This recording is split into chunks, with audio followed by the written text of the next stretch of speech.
30 വർഷങ്ങൾക്ക് മുന്നേ ഞാൻ യേശുക്രിസ്തുവിനെ രക്ഷകനും കർത്താവുമായി സ്വീകരിച്ചപ്പോൾ 30 साल पहले जब मेरे यीशु मसीह को अपना उद्धारकर्ता प्रभु स्वीकार എന്റെ किया, ജീവിതത്തിൽ വലിയൊരു പരിവർത്തനം ഉണ്ടായി. मेरे जीवन में बहुत बड़ा एक परिवर्तन ഞാൻ हुआ। ചെയ്ത തെറ്റുകളെല്ലാം എന്റെ കണ്ണിന്റെ മുൻപിൽ വീഡിയോയിൽ കാണുന്നത് പോലെ വരികയാണ്. मैंने जो जो गलती किया वो सब मेरे आगे एक वीडियो के समान आने लगा। ഒരു രാത്രിയിൽ ഹോസ്റ്റലിൽ ഒരു രാത്രി മുഴുവൻ ഇരുന്ന് കരഞ്ഞ ഓരോരോ തെറ്റുകൾക്ക് ഞാൻ പാപക്ഷമ കർത്താവിനോട് ചോദിച്ചു. और एक रात पूरे रात मैंने बैठकर एक एक पाप के लिए मैंने प्रभु से क्षमा मांगा। വൈറ്റ് കർണൈ ആമേൻ മുട്ടയിൽ ഇരുന്നോണ്ടാ ഇങ്ങനെ മുട്ട പൊങ്ങി ഇരുന്നോണ്ട് ഞാൻ ക്ഷമ ചോദിച്ചു. मैं घुटने में बैठकर इस प्रकार से रोकर क्षमा मांगा। അപ്പോഴാണ് ദൈവത്തിന്റെ ആത്മാവിനോട് പറഞ്ഞത്, उस समय पवित्र आत्मा मुझसे कहा, നീ നിന്റെ പിതാവിനോടും മാതാവിനോടും ക്ഷമ ചോദിക്കണം. तुम अपने माता पिता से क्षमा मांगना നീ है। അവരോട് ചെയ്ത തെറ്റുകൾക്ക് ക്ഷമ ചോദിക്കണം. तुमने जो जो गलती उनके विरोध में किया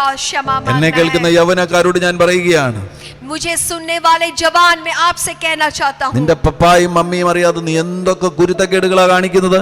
आप अपने मम्मी पापा नहीं जानकर क्या क्या बातें करते हैं। എത്ര മണിക്കൂറാ നീ വീഡിയോ ഗെയിംസ് കളിക്കുന്നത്? कितने समय तू वीडियो गेम्स में बिताता है ആ മോശമായ ചിത്രങ്ങൾ നീ എത്ര സമയമാണ് ഫോണിൽ കാണുന്നത്? और अपने फोन में वो गंदे पिक्चर्स कितने समय देखते हो। നിനക്ക് ശരിയായ ഒരു മാനസാന്തരം ഉണ്ടാകുകയാണെങ്കിൽ अगर तुम्हारे अंदर एक सच्चा पश्चाताप होता है, ആദ്യം നീ നിന്റെ പിതാവിനോടും മാതാവിനോടും ക്ഷമ ചോദിക്കണം. तो सबसे पहले जाकर अपने माता पिता से क्षमा मांगोगे। ഞാൻ ഹോസ്റ്റലിൽ നിന്ന് വീട്ടിൽ വന്നു, मैं हॉस्टल से जब घर आया, എന്റെ പിതാവിന്റെയും മാതാവിന്റെയും കാലയിൽ വീണ് കിടന്നാ ഞാൻ ക്ഷമ ചോദിച്ചു, നിലത്ത് കിടന്നാ ഞാൻ ക്ഷമ ചോദിച്ചു. मैं जब वापस आए मेरे मम्मी पापा के पैरों पे गिर कर मैंने क्षमा मांगा। അങ്ങനൊന്നും വേണമെന്നില്ല, പക്ഷെ എനിക്ക് അങ്ങനെ അങ്ങ് തോന്നി അന്ന് ചെയ്യാൻ. ऐसे करने की जरूरत नहीं है, लेकिन उस दिन मुझे ऐसा लगा। അവര് കരയാൻ തുടങ്ങി, ഞാൻ കരയാൻ തുടങ്ങി. वो भी रोने लगे, मैं भी रोने लगा। ഞാനൊരു കടക്കാരന്റെ അരികിൽ നിന്ന് ബ്രെഡ് വാങ്ങിയിട്ട് 2-3 രൂപ കൊടുക്കാതെ ഇരുന്ന കാര്യം വരെ കർത്താവ് എന്നെ ഓർപ്പിച്ചു.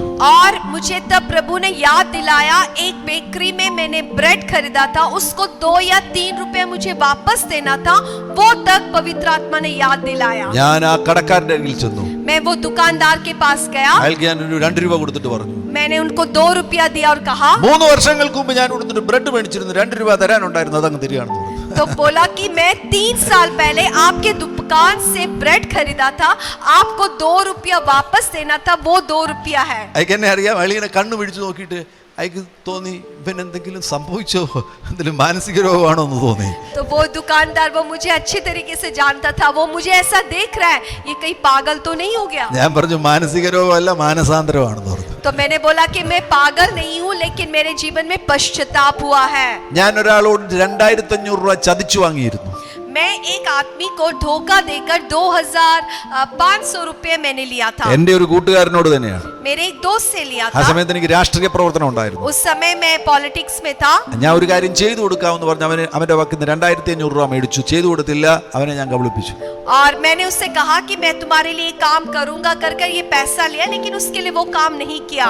കർത്താവിനോട് പ്രാർത്ഥിച്ച് എന്റെ പൈസയില്ല കർത്താവ്, എനിക്കൊരു 2500 രൂപ തരണമെന്ന് പ്രാർത്ഥിച്ചു. मैंने ऐसे प्रार्थना किया कि प्रभु मुझे 2500 रुपया दे के मैं उसको वापस दूं। കർത്താവ് തന്നു. ആ 2500 രൂപ കൊണ്ട് ഞാൻ ആ മനുഷ്യന് കൊടുത്തു. और प्रभु ने वो पैसा दिया, मैं जाकर वो व्यक्ति के हाथ में दे दिया। അവൻ അത്ഭുതമായി, ഇങ്ങനെ ഒരു കാര്യം അവന്റെ ജീവിതത്തിൽ സംഭവിച്ചിട്ടില്ല ഇതുവരെ. क्यों वो भी अद्भुत में हो गया, आश्चर्य में हो गया, क्योंकि उसके जीवन में ऐसा कभी पहले नहीं हुआ। യഥാർത്ഥ മാനസാന്തരം ഉണ്ടായാൽ, अगर सही रीति में पश्चाताप होता है, റെസ്റ്റിറ്റ്യൂഷൻ എന്ന് പറയുന്നത് മാനസാന്തരത്തിന്റെ ഭാഗമാകുന്നു. आपको जो देना है उसको वापस आप देंगे, वो एक पश्चाताप का अच्छा निशानी है। നീ ചെയ്യാനുള്ള കാര്യങ്ങൾ, മുടങ്ങിപ്പോയ കാര്യങ്ങൾ നീ അത് പൂർത്തിയാക്കും. आप जिन बातों को करना है, जो बात नहीं किया आप उसको पूर्ण करोगे। യഥാർത്ഥ മാനസാന്തരം, യഥാർത്ഥ ഫൊർഗീവ്നെസ് നിന്റെ ഉള്ളിൽ ഉണ്ടാകട്ടെ. सही रीति का पश्चाताप आपके जीवन में होने पाए। എല്ലാവരോടും ക്ഷമിക്കുക. सबके साथ आप क्षमा करें। അവരായിരിക്കും നിനക്ക് വിരോധമായി തെറ്റ് ചെയ്തത്, हो सकता है उन्होंने आपके विरुद्ध कार्य किया हो, എങ്കിലും നീ ക്ഷമിക്കുവാൻ തയ്യാറാകുക. लेकिन फिर भी आप उन्हें क्षमा करने के लिए तैयार हो जाए। കർത്താവാകുന്ന യേശുവിനെ നോക്കുക. आप यीशु मसीह की ओर देखें। യേശു പറയുന്നത്, ഇവർ ചെയ്യുന്നത് ഇന്നതെന്ന് ഇവർ അറിയായിക്കൊണ്ട് ഇവരോട് ക്ഷമിക്കണമേ. यीशु मसीह कहता है कि ये नहीं जानते कि क्या कर रहे हैं, प्रभु आप इनको क्षमा कर। അവർ ചെയ്ത കാര്യം അവർക്ക് അറിയാത്ത കാര്യമാണോ? क्या वो जो कर रहे वो नहीं जानते थे? ഈ പീലാത്തോസിന്റെ ഭാര്യ സ്വപ്നം കണ്ടിട്ട് ഉള്ള കാര്യം വന്ന് പറഞ്ഞതല്ലേ? ये पिलातुस की जो पत्नी उसने सपना देखकर आकर कहा था। അയാൾ അറിഞ്ഞുകൊണ്ടല്ലേ യേശുവിനെ ക്രൂശിക്കാൻ വേണ്ടി വിട്ടുകൊടുത്തത്? वो जानबूझकर यीशु को मारने के लिए दिया। ഈ പുരോഹിതന്മാരും മത നേതാക്കന്മാർക്കും അവർക്ക് പഴയ നിയമം മുഴുവൻ അരച്ചു കലക്കി അറിയാമല്ലോ. ये महायाजक लोग और ये जो प्रमाणी लोग हैं वो पुराने नियम सब कुछ जानते थे। അവരുടെ മുൻപിൽ നിൽക്കുന്നത് മശിഹയാണെന്ന് അവർക്ക് നന്നായിട്ട് അറിയത്തില്ലേ? वो अच्छी तरीके से जानते हैं कि उनके सामने जो खड़ा है वो मसीहा है। അവരിതെല്ലാം അറിഞ്ഞുകൊണ്ടാണ് ചെയ്തത്. वो ये सब कुछ जानकर किया है। അവന്റെ മുഖത്തുനിന്ന് താടിരോമം പിഴുത് പറിച്ചത് അറിഞ്ഞുകൊണ്ടാണ്. और उसके मुंह से जब दाढ़ी वो निकाल रहे वो जानबूझकर करते हैं। അവന്റെ തലയിൽ മുൾക്കിരീടം അടിച്ചിറക്കിയത് അറിഞ്ഞുകൊണ്ടാണ് അവർ ചെയ്തത്. और वो जो कांटों का जो किरीट उसके शरीर में माथे पर रखा वो जानबूझकर किया। യേശുവേ ക്രൂശിൽ നിന്ന് ഇറങ്ങി വാ എന്ന് അവർ യേശുവിനെ പരിഹസിച്ച് പറഞ്ഞത് അറിഞ്ഞുകൊണ്ടാണ് അവർ ചെയ്തത്. और यीशु मसीह को ऐसे मजाक उड़ाकर कहते कि तू क्रूस से नीचे उतर आ, ये जानकर कह रहे हैं। അവരെ നോക്കിയാണ് യേശു പറയുന്നത്, ഇവർ ചെയ്യുന്നത് ഇന്നതെന്ന് ഇവർ അറിയായിക്കൊണ്ട് ഇവരോട് ക്ഷമിക്കണമേ.